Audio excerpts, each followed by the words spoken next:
Hello friends, तो स्वागत है आप सभी को हमारे YouTube channel students study point में। आज हम लोग बात करने जा रहे हैं क्लास टेंथ का जो लेकर आए हैं क्वेश्चन, वो है हिंदी का टोटल जो वर्णिका जो भाग 2 है, जिसका नाम है क्या, वर्णिका। और वर्णिका का टोटल बुक का टोटल ऑब्जेक्टिव टाइप क्वेश्चन हम इस वीडियो में लेकर के आ गए हैं। यानी कि वर्णिका जो पतला वाला बुक तुम लोग को देखने के लिए मिलता होगा, वर्णिका बुक, उसका टोटल ऑब्जेक्टिव टाइप क्वेश्चन हम इस वीडियो में करवाने जा रहे हैं। इस वीडियो को देखने के बाद हमें उम्मीद है कि इस वीडियो को अगर आप बिल्कुल बिना स्किप किए देखते हैं तो आपको इस वर्णिका बुक से जितने भी क्वेश्चन पूछे जाते हैं उससे एक भी प्रश्न तुमसे नहीं छूटेगा। तो देखते हैं कि कौन कौन से प्रश्न पूछे गए हैं, और इस प्रश्न को पूछे गए हैं और इसका पीडीएफ आपको चाहिए तो वो कैसे मिलेगा। तो वो मेरा व्हाट्सअप नंबर है 7970920693। इस नंबर पे आप व्हाट्सअप कर दीजिए और यहाँ से आप पीडीएफ ले सकते हैं, या फिर आप डिस्क्रिप्शन बॉक्स को चेक कीजिए, वहाँ टेलीग्राम लिंक मिल जाएगा, टेलीग्राम चैनल का लिंक मिलेगा, फिर आपको व्हाट्सएप ग्रुप का भी लिंक मिल जाएगा। वहाँ से आप जाके व्हाट्सएप ग्रुप पर ज्वाइन हो जाइए और वहाँ से आप पीडीएफ को ले सकते हैं। तो अब बढ़ते हैं क्वेश्चन नंबर 1 की ओर। और क्वेश्चन नंबर 1 क्या कहता है, देख सकते हैं। क्वेश्चन नंबर 1 आपके सामने और लिखा हुआ है क्या, कि मगम्मा क्या बेचती थी, दूध, दही, मक्खन, घी। तो इसका राइट आंसर क्या होगा कि दही वाली मगम्मा क्या बेचती थी, दही वाली मगम्मा क्या बेचती, दही बेचती थी। देख सकते हैं यहाँ दही वाली मगम्मा, कहानी के कहानीकार कौन है, तो दही वाली मगम्मा कहानी के कहानीकार कौन है, तो श्रीनिवास। नेक्स्ट क्वेश्चन की ओर बढ़ते हैं। दही वाली मगम्मा कहानी का प्रमुख पात्र कौन है, यहाँ पे देख सकते हैं। तो इसका कहानी का प्रमुख पात्र कौन होंगे, तो मगम्मा होंगे। फिर नेक्स्ट क्वेश्चन की ओर बढ़ते हैं। दही वाली मगम्मा कहानी का कथावाचक कहाँ से है, यानी कि इसका में जो बोला गया वो कहाँ से कथावाचक है, तो वो है बंगलुरु से। कहाँ से, बेंगलुरु से। नेक्स्ट क्वेश्चन की बात बोले तो दही वाली मगम्मा कहानी किसे संदेश देती है, यानी दही वाली मगम्मा जो किसे संदेश देती है, इसमें किसकी वर्णन किया गया ज़्यादातर, तो बहू की चर्चा किया गया, यानी संदेश किसकी देती है, तो बहू की देती है। फिर नेक्स्ट क्वेश्चन की बात बोले तो यहाँ लिखा हुआ मगम्मा के परिवार में कुल कितने सदस्य थे, तो मगम्मा के परिवार में टोटल 4 सदस्य थे। कितने सदस्य थे, तो 4 सदस्य थे। फिर श्रीनिवास जी का जन्म हुआ था, वो कब हुआ था, सॉरी कहाँ हुआ था लिखा हुआ, कब नहीं पूछा गया, तो कहाँ हुआ था, तो वो हुआ था कर्नाटक में। फिर लिखा हुआ कथावाचक को बरसों से मगम्मा कौन सी वस्तु दिया करती थी, तो वो क्या दिया करती थी, तो दही दिया करती थी। कथावाचक को बरसों से यानी बहुत दिनों से वो क्या दिया करती थी, दही दिया करती थी। फिर नेक्स्ट क्वेश्चन, मगम्मा की बहू का क्या नाम था, तो मगम्मा के बहू का नाम था नजम्मा। क्या था, नजम्मा। फिर नेक्स्ट क्वेश्चन, दही वाली मगम्मा किस भाषा में रचित है, तो अभी जब देखें कि इसका जन्म कहाँ हुआ था, कर्नाटक, तो ये क्या हुआ, कन्नड़ भाषा में लिखे थे, यानी कर्नाटक के थे तो ये कौन सी भाषा में लिखे थे, कन्नड़ भाषा में लिखे थे। और दही वाली मगम्मा का हिंदी रूपांतरण, यानी जो हम लोग बुक पढ़ते हैं वो बिल्कुल हिंदी में लिखा हुआ, लेकिन ये जो कहानी लिखा गया था वो श्रीनिवास जी ने कन्नड़ भाषा में लिखे थे, लेकिन उसका हिंदी अनुवाद कौन किया था, तो वो थे BR नारायण ने, यानी BR नारायण ने इसका हिंदी अनुवाद कर दिए थे। क्वेश्चन नंबर 12, रंगप्पा कौन था, तो रंगप्पा जो था वो कौन था, अगर बात बोला जाए तो वो था यानी एक गांव का जुआरी था, जो कि ऑप्शन नंबर में नहीं दिख रहा। उनके मगम्मा के पुत्र भी नहीं था, नजम्मा के भाई भी नहीं था, और मगम्मा के पौत्र भी नहीं था, यानी वो क्या होगा, इसका आंसर होगा इनमें से कोई नहीं। मतलब कि रंगप्पा जो था एक गांव के जुआरी आदमी था, जो कि ऑप्शन में देखने के लिए नहीं मिल रहा। ठीक है, नेक्स्ट क्वेश्चन देखते हैं। लिखा हुआ कि मगम्मा एवं नजम्मा के बीच झगड़ा मिटाकर अच्छा संबंध स्थापित करने का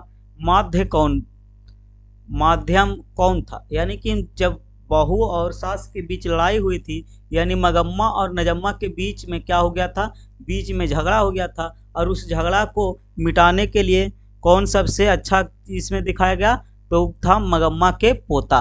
क्या था, मगम्मा के पोता, जो कि नजम्मा के बेटा भी कह सकते हैं, लेकिन यहाँ मगम्मा लिखा है, यहाँ नजम्मा लिखा रहता तो उसका बेटा भी हो सकता था। फिर यहाँ लिखा हुआ कथावाचक को मगम्मा क्या कहती थी, यानी कथावाचक को मगम्मा जो कहती थी वो क्या कहती थी, तो वो माजी बोला करते थे। क्या बोलते थे? माजी। फिर क्या कहता, दही वाली मगम्मा का कथावाचक कौन है, यानी दही वाली मगम्मा का कथावाचक की बात बोले तो वो बेंगलुरु की एक संभ्रांत महिला थी। क्या थी? बेंगलुरु की एक संभ्रांत महिला थी। फिर नेक्स्ट क्वेश्चन की बात बोले तो लिखा हुआ अधिक बुद्धिमान कौन थी, यानी यहाँ पे अधिक बुद्धिमान कौन थे, तो नजम्मा। कौन थे? नजम्मा जो थे अधिक बुद्धिमान थे। आखिर क्यों? क्योंकि वो अपने पुत्र को यानी बेटे को अपने दादी माँ के पास भेज करके अपनी झगड़ा को खुद से सुलझा लिए थे। फिर मगम्मा प्रतिनिधित्व करती है, यानी किसकी प्रतिनिधित्व करती है, तो एक ग्रामीण महिला की प्रतिनिधित्व करती है। मगम्मा है जो एक ग्रामीण महिला की प्रतिनिधित्व करती है। यहाँ फिर कहता है बहू की दशा, बहू की जो दशा हो गया था वो कैसे हो गया था, मगरमच्छ के जैसा हो गया था। किस तरह से हो गया था? मगरमच्छ की तरह हो गया था। फिर यहाँ क्वेश्चन जो लिखा है वो देख सकते हैं, ढहते विश्वास कहानी में किस राज्य में को बाढ़ एवं सूखा से प्रभावित दिखाया गया, यानी कौन से राज्य को बाढ़ और सूखा से प्रभावित दिखाया गया, तो वो उड़ीसा राज्य है। क्या? कौन से राज्य है? उड़ीसा राज्य को दिखाया गया। ठीक है। नेक्स्ट क्वेश्चन की बात बोले, ढहते विश्वास कहानी के कहानीकार कौन है, तो ढहते विश्वास कहानी के कहानीकार की बात बोले तो वह सात कौड़ी होता, यानी सात कौड़ी होता इनका लेखक। फिर नेक्स्ट क्वेश्चन की बात बोले, ढहते विश्वास कहानी का प्रमुख पात्र कौन है, तो ढहते विश्वास कहानी का अगर प्रमुख पात्र की बात बोला जाए तो वो कौन है? लक्ष्मी। क्या होगा? लक्ष्मी। फिर नेक्स्ट क्वेश्चन, ढहते विश्वास कहानी में कहाँ के जनजीवन का चित्रण किया गया, यानी कहाँ के लोगों का जनजीवन का चित्रण किया गया है, तो वो थे उड़ीसा के। कहाँ के लोगों का? उड़ीसा के। फिर नेक्स्ट क्वेश्चन, ढहते विश्वास कहानी में किस नदी का वर्णन किया गया, तो ढहते विश्वास कहानी में महानदी का वर्णन किया गया। किस नदी का वर्णन किया गया? तो महानदी का। ढहते विश्वास किस भाषा में रचित है, तो ढहते विश्वास की बात बोले जाते अभी उड़ीसा की बात हो रहा था, तो कौन से भाषा में रहेगा? उड़िया भाषा में। कौन से भाषा में है? उड़िया भाषा में। लक्ष्मी कौन थी? अब यहाँ पे आ गया बात कि लक्ष्मी कौन थी, तो एक दीन महिला थी। लक्ष्मी एक दीन महिला थी। दीन का मतलब गरीब, यानी एक गरीबी महिला थी। फिर कहता लक्ष्मी के पास कितना जमीन था, तो लक्ष्मी के पास जो जमीन था वो पूरे 1 बीघा जमीन था, यानी कि लक्ष्मी के पास कितने जमीन थे? 1 बीघा।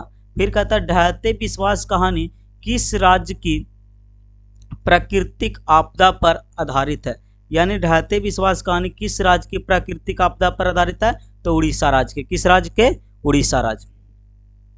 फिर यहाँ लिखा हुआ ढहते विश्वास कहानी में किस नदी का भयावह दृश्य देखने के लिए देखा गया था, यानी कि ढहते विश्वास कहानी में एक नदी है जिसका मतलब भयानक दृश्य देखने के लिए मिला था, वो कौन से नदी थे, तो महानदी थे। यहाँ पे ध्यान से लिख लेना, महानदी। थोड़ा सा लिखावट में गलती है। ठीक है। लक्ष्मी के गांव के समीप किस देवी देवता के मंदिर थे, लक्ष्मी के गांव के समीप माँ मुंडेश्वरी देवी और भगवान शिव का मंदिर था। किनका मंदिर था? माँ मुंडेश्वरी और भगवान शिव के। फिर नेक्स्ट क्वेश्चन की बात बोले तो बाढ़ के पानी को रोकने के लिए गांव के लोग किस बांध को मजबूत करने का प्रयास कर रहे थे, तो वो बांध था दलेई बांध। कौन सा बांध था? दलेई बांध। फिर नेक्स्ट क्वेश्चन की बात बोले गुण निधि कहाँ से लौटा था, तो गुण निधि जो था वो कहाँ से लौटे थे, तो कटक से। कहाँ से? कटक से। फिर नेक्स्ट क्वेश्चन देखते हैं कि कौन स्वयं दल के साथ बांध की मरम्मत में लगा था, यानी कि कौन जो था वो स्वयं दल के साथ बांध की मरम्मत में लगा हुआ था, तो गुण निधि जो कि जो लड़का लोग बाहर से वो आया था पढ़ लिख करके वहीं। मंगू किस कहानी का पात्र है, अब मंगू की बात आ गई तो मंगू है जो माँ कहानी का पात्र है। किस कहानी का पात्र है? माँ कहानी के पात्र है। फिर यहाँ कहता माँ कहानी के कहानीकार कौन है। अब आ गई बात कि माँ कहानी के कहानीकार कौन है, तो ईश्वर पेटलीकर। कौन है? तो ईश्वर पेटलीकर। माँ कहानी में किसकी ममता का वर्णन किया गया है, तो अब माँ कहानी में किसकी ममता का वर्णन किया गया, तो माँ की, किसकी, माँ की ममता का वर्णन किया गया। फिर कहता माँ कहानी का प्रमुख पात्र कौन है, तो माँ कहानी का प्रमुख पात्र की बात बोला जाए तो वो है मंगू। कौन है, मंगू, जो कि ऑप्शन डी में दिख रहा होगा। फिर मंगू कैसी लड़की थी, अब मंगू जो थी एक पागल लड़की थी। क्या थी, एक पागल लड़की थी। फिर कहता कि माँ किस भाषा की रचित कहानी है, तो माँ कहानी जो रचित है वो गुजराती भाषा की रचित कहानी। किस भाषा की, तो गुजराती भाषा की। फिर कहता ईश्वर पेटलीकर के रचना का, ईश्वर पेटलीकर, देखो खून की सगाई ईश्वर पेटलीकर का रचना है। किसका है, खून की सगाई है जो ईश्वर पेटलीकर की ही है बुक। फिर क्या कहता है, माँ कहानी किसके द्वारा लिखा गया था। अब माँ कहानी का हिंदी रूपांतरण क्या था, वो थे कौन, सॉरी किसके द्वारा लिखा गया था, तो ईश्वर पेटलीकर। हिंदी रूपांतरण नहीं पूछा, यहाँ पे माँ कहानी का सिर्फ लेखक पूछा है, तो उसका राइट आंसर क्या होगा, ऑप्शन डी यानी ईश्वर पेटलीकर। माँ कहानी में पागल कौन था, तो पागल कौन थी, तो मंगू थी, मंगू पागल थी। फिर यहाँ पे जो क्वेश्चन है, किसके पागलपन में सुधार देखकर मंगू की माँ अस्पताल जाने की सलाह दे रहे थे।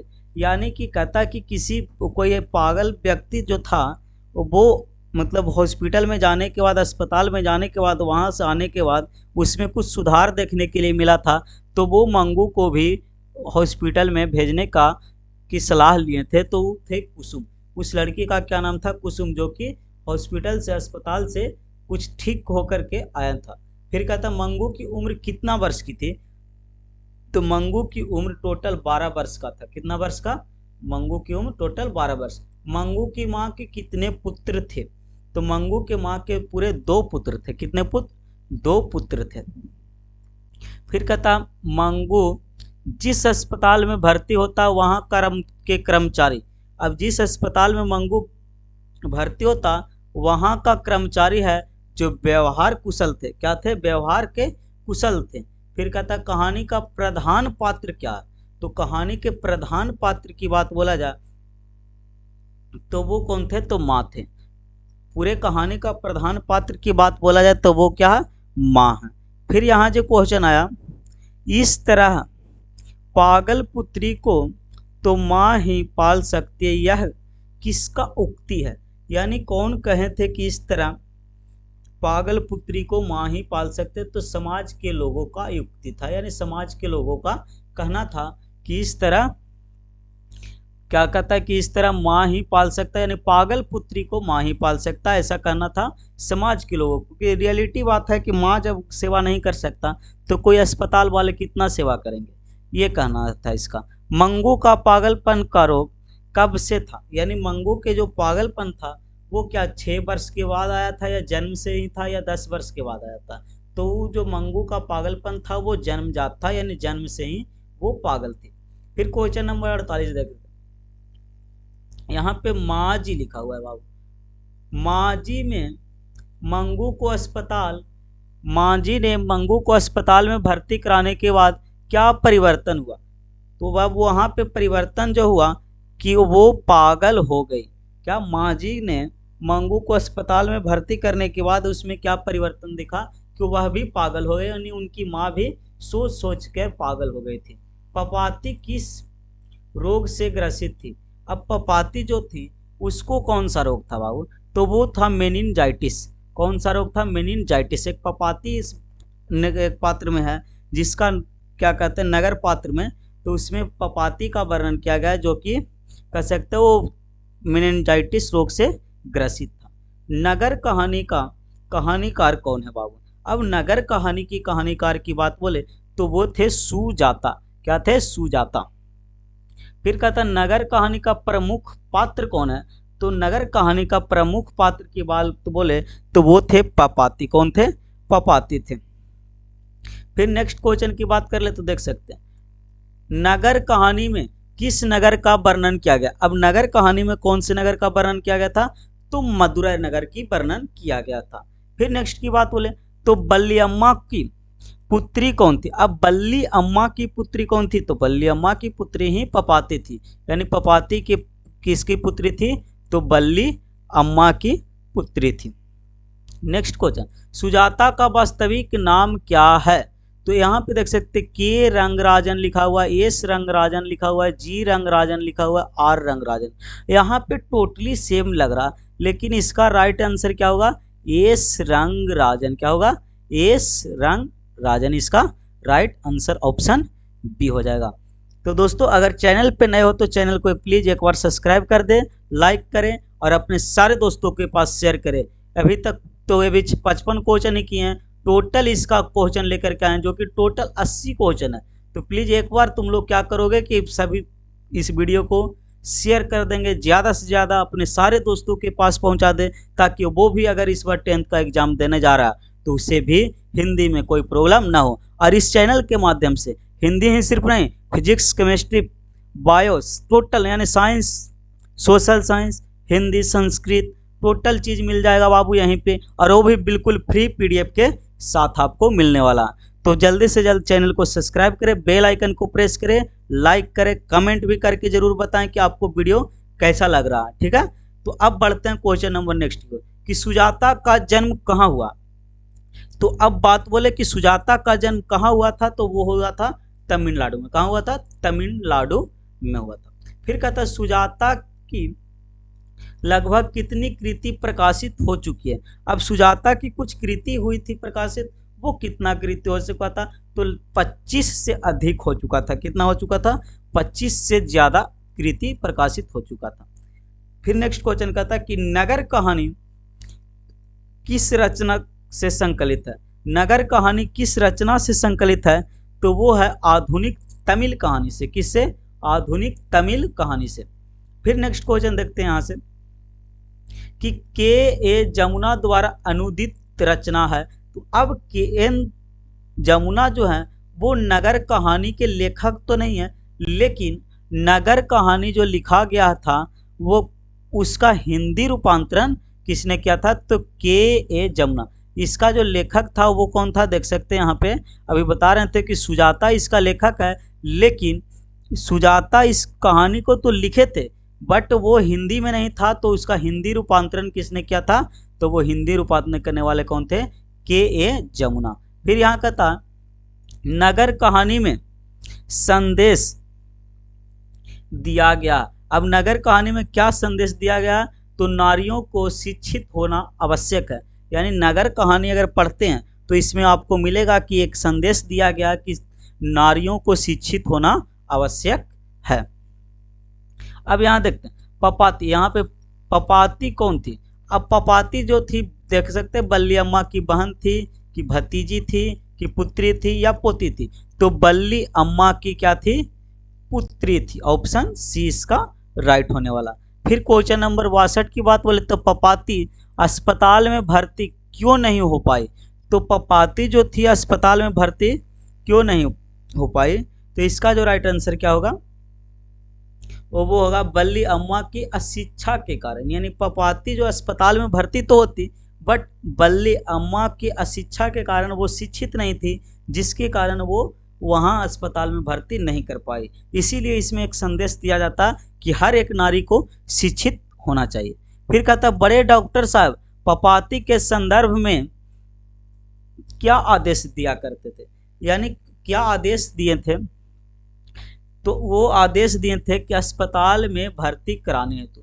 यानी बड़े डॉक्टर एक थे जो बड़े डॉक्टर ने बोले थे, यानी अब आदेश दिए थे कि पपाती को अस्पताल में भर्ती करा दिया जाए। तो वो कौन सा दिए थे ऑर्डर? कि पपाती को भर्ती करा दिया जाए अस्पताल में। फिर यहाँ पे जो लिखा हुआ कि सीता को अपने घर में कैसा महसूस होता था? तो सीता जो थी उसको अपने घर में ही क्या होता था? घुटन महसूस होता था। ठीक है। धरती कब तक घूमेगी शीर्षक कहानी के कहानीकार कौन थे? तो धरती कब तक घूमेगी, तो इसका लेखक की बात बोले तो वो है सावरदैया। कौन है?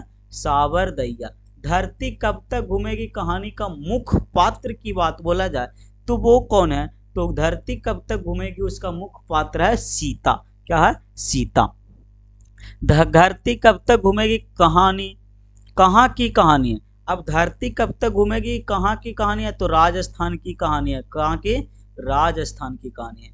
धरती कब तक घूमेगी कहानी में किस प्रधानता दी गई है, यानी किसकी प्रधानता दी गई है, तो यहाँ पे कह सकते हैं कि उसमें नारी की प्राधीनता दी गई। किसकी? नारी की प्राधीनता दी गई, यानी ऑप्शन ए इसका सही जवाब है। धरती कब तक घूमेगी किस भाषा की रचना है, तो धरती कब तक घूमेगी वो राजस्थानी भाषा के रचना। कौन से भाषा? राजस्थानी। धरती कब तक घूमेगी का अनुवाद कौन किया था? अब धरती कब तक घूमेगी उनका अनुवाद जो था, ये देख सकते हैं B.R. नारायण जो ऑप्शन में दिया, वो जो कि फर्स्ट लेसन जो था दही वाली मगम्मा, उसको किए थे अनुवाद। फिर ये जो है यहाँ पे K.A. जमुना, जो कि अभी जस्ट यहाँ पे हम देखे हैं K.A. जमुना की बात आ गया था, तो देख सकते हैं बैक में थोड़ा सा जाते हैं, ज़्यादा दूर तो नहीं था, यहीं पे था K.A. जमुना। देख सकते हैं K.A. जमुना जो किए थे नगर कहानी के किए थे। और जस्ट इसके ऊपर आप देखे होंगे कि ये जो भी थे, कहाँ गया देखो थोड़ा सा, हाँ, गोपाल दास नागर जो थे वो भी मतलब इसके पिछले लेसन का किए थे। और इसमें कोई भी यहाँ पे नहीं किया था इसका हिंदी अनुवाद।